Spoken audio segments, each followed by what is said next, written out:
สวัสดีค่ะยินดีต้อนรับเข้าสู่ช่อง Lover the Series นะคะวันนี้แอดรวบรวม10ซีรีส์น่าดูของนางเอกสาวสวยมากความสามารถยังไปลู่มาให้ทุกคนได้รับชมกัน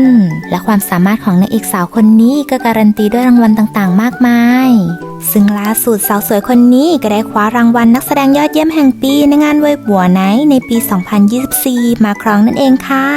ไม่ว่าจะประกบคู่กับพระเอกคนไหนก็ดูเคมีเคใจสาธารณะไปหมดสำหรับไปลู่นะคะเธอเป็นนางแบบและนักแสดงชาวจีนที่มีส่วนสูงอยู่ที่165เซนติเมตรเธอเกิดเมื่อวันที่23กันยายนในปี1994และปัจจุบันเธอมีอายุ30ปีค่ะและสำหรับซีรีส์ที่แอนนำมาฝากกันในวันนี้นั้นจะมีเรื่องไหนน่าดูกันบ้างก่อนจะไปติดตามรับชมแอดรบกวนฝากกดติดตามกด Subscribe และกดกระดิ่งเพื่อเป็นกำลังใจให้แอดด้วยนะถ้าพร้อมแล้วไปรับชมกันเลยมาเริ่มกันที่เรื่องแรกค่ะตำนานรักสวรรค์จันทราเป็นซีรีส์แนวเทพเซียนที่กำลังมาแรงสุดในตอนนี้เรื่องนี้คอสตูมแน่น CG ปังมากค่ะทุกคนความเคมีพระนางก็ฟินไม่ไหวถึงจะเกิดเรื่องมาแบบตับพังแต่ก็ยังได้ใจคนดูไปเต็มๆเล่าเรื่องราวของไปซั่วบุตรสาวเจ้าเมืองที่ตอนเด็กได้รับการช่วยเหลือจากผู้มีพระคุณท่านหนึ่งซึ่งนางคิดมาโดยตลอดว่าเขาเป็นเซียน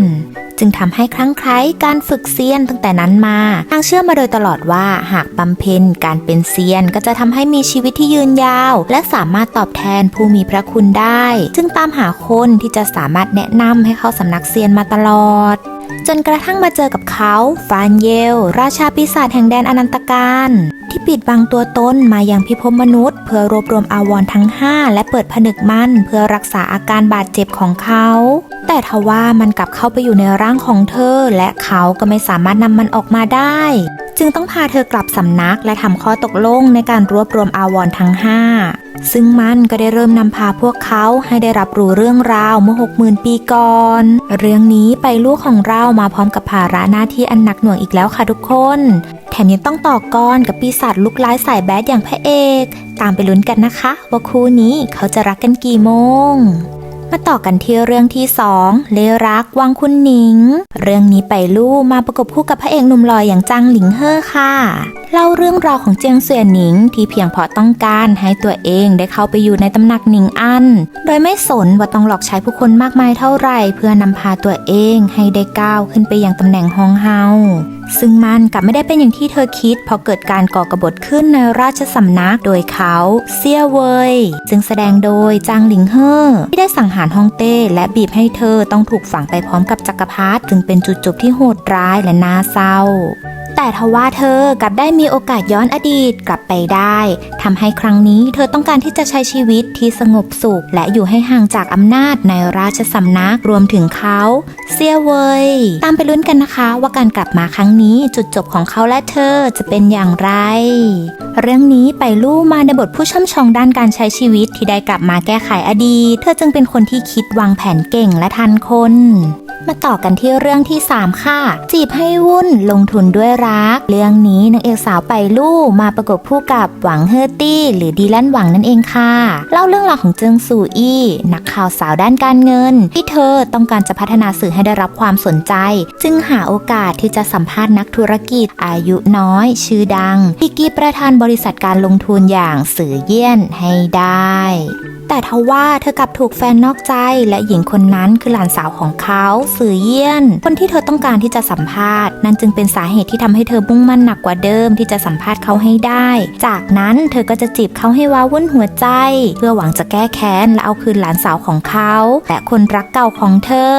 แต่พวกเขากับตกหลุมรักกันจริงๆเรื่องนี้ไปลู่มาในลุคของนักข่าวสายตื้อสายรุกที่มีพลังความแค้นระดับ10ไปดูสกิลการรุกของเธอว่าจะทำให้ประธานจอมหญิงและเย็นชากลายเป็นมาคั่งรักเธออย่างไรเรื่องที่4ค่ะจันทราอัสดงเรื่องนี้เป็นซีรีส์จีนฟอร์มยักษ์ที่น่าดูมากๆซึ่งนางเอกไปลู่มาประกบคู่กับพระเอกหนุ่มหล่ออย่างหลัวหวินซีเป็นซีรีส์แนวเทพเซียนที่กระแสตอบรับถล่มทลายมากในปี 2023 ไม่ว่าจะเป็นฉากสถานที่ถ่ายทำอลังสุดๆรวมไปถึงเสื้อผ้าหน้าผมของนักแสดงบอกเลยว่าจัดเต็มทุกชุดตั้งแต่พระนางรวมถึงนักแสดงสมทบเรียกได้ว่าสวยหล่อกันทุกคนตั้งแต่มารยันเซียนเล่าเรื่องราวของฐานไถจิ้นราชาจอมมารผู้มีพลังมหาศาล ที่ได้บุกเข้าไปยังแดนสวรรค์เพื่อยังชิงคันชองส่องอดีตและได้กวาดล้างผู้ที่ขวางทางทั้งแดนสวรรค์ไม่มีใครต้านทานเขาได้จนกระทั่งการปรากฏตัวของเธอหลี่ซูซูที่ดาหัวหน้าพรรคเหิงหยางผู้รักษาคันชองส่องอดีตและเป็นคนแรกที่ทำร้ายเขาได้ทำให้เขาต้องการที่จะสังหารเธอแต่ทว่าเลือดของเธอกลับเปิดคันชองส่องอดีตได้และเธอก็ได้เห็นอดีตที่แสนโหดร้ายของเขาก่อนจะกลายเป็นราชามารและเธอก็ได้รับเลือกให้ย้อนกลับไปเมื่อ500 ปีก่อนตอนที่เขายังเป็นแค่คนธรรมดาและหาวิธีทำลายกระดูกมารของเขาเพื่อจะหยุดยั้งหายนะที่จะเกิดขึ้นในวันนี้แต่เมื่อเธอได้รู้จักตัวตนที่แท้จริงของเขากับรู้สึกดีกับเขามากขึ้นเรื่อยๆระหว่างหน้าที่ต้องปกป้องสรรพชีวิตและหัวใจเธอจะเลือกสิ่งไหนก็ตามไปลุ้นกันเรื่องนี้ไปลูกของเราก็ไม่ทำให้คนดูผิดหวังไม่ว่าจะเป็นสกิลการเอาชนะใจจอมมารให้คลั่งรักรวมถึงโหมดโหดบีบหัวใจซึ่งนั่นก็คือเป้าหมายการกำจัดกระดูกมารบอกเลยว่าเรื่องนี้สุดทุกอารมณ์มาต่อกันที่เรื่องที่5ค่ะเกียรติยศนายตำรวจเป็นซีรีส์แนวมิตรภาพดราม่าแอคชั่นที่นางเอกสาวสวยไปลู่มาประกบคู่กับจางรั่วหวินซึ่งก็เป็นซีรีส์แนวสอบสวนที่ตีแผ่อาชีพผู้พิทักษ์สันติราษฎร์ที่ทำให้เราได้เห็นมุมมองด้านการทำงานในสายอาชีพนี้บอกเล่าเรื่องราวของตำรวจน้องใหม่ต่างพื้นที่ต่างพื้นเพและวุฒิการศึกษาแต่พวกเขาต้องมาประจำที่เดียวกันและได้รับการบ่มเพาะจากครูฝึกพิเศษทำให้ได้เรียนรู้วิธีการจัดการกับอาชญากรรมในรูปแบบต่างๆที่มีทั้งอุปสรรคและความท้าทายรอพวกเขาอยู่อีกทั้งยังทำให้พวกเขาได้สัมผัสถึงมิตรภาพและการช่วยเหลือซึ่งกันและกันจนทำให้พวกเขาเติบโตกลายเป็นตำรวจที่ดีของประชาชนเรื่องนี้ไปลู่มาในลูกสาวสวยในเครื่องแบบตำรวจที่มีความมุ่งมั่นสายลุยเต็มร้อยเรื่องที่6ค่ะทุกชาติพบกระดูกงดงามภาคอดีตเรื่องนี้นางเอกสาวสวยไปลู่มาประกบคู่กับเหรินเจี้ยหรุนเล่าเรื่องราวของท่านอ่องน้อยหนานเฉินแม่ทัพใหญ่คุมกองทัพขัตติยะผู้ภักดี